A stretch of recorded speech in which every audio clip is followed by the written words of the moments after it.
Hervé Schneider, représentant Oslo Architectes, basé à Strasbourg et à Paris.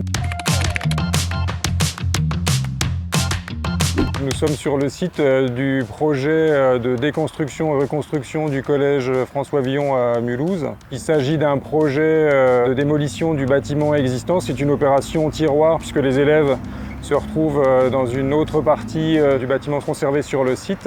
C'était un bâtiment des années 80, essentiellement construit donc en béton à la fois en façade et en dalle.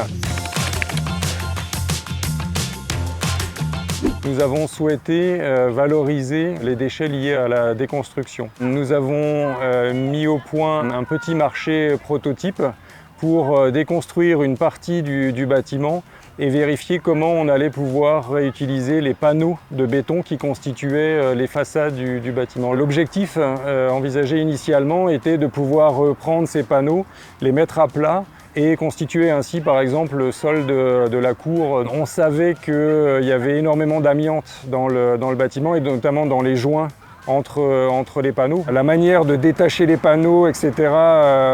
Rendait la démarche particulièrement complexe. Il n'était pas possible de désamianter correctement ces éléments.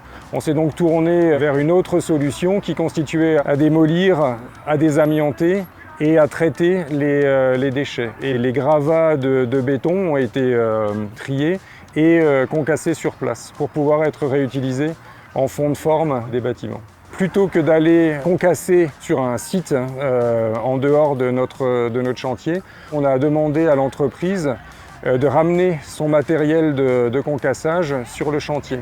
Ainsi, on a évité tous les effets carbone liés au transport puisque la totalité a été traitée sur place.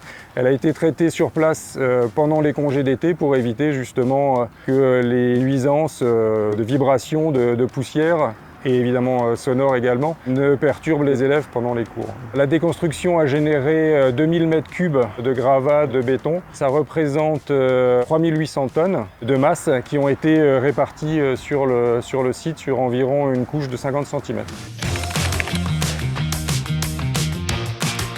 Ce principe est réplicable chaque fois qu'il y a un bâtiment qui est voué à être démoli et remplacé par un autre, puisque les déchets, encore une fois, sont valorisés directement sur place, sans aller générer des transports vers des usines de traitement. Ça permet d'éviter d'aller puiser dans les ressources naturelles.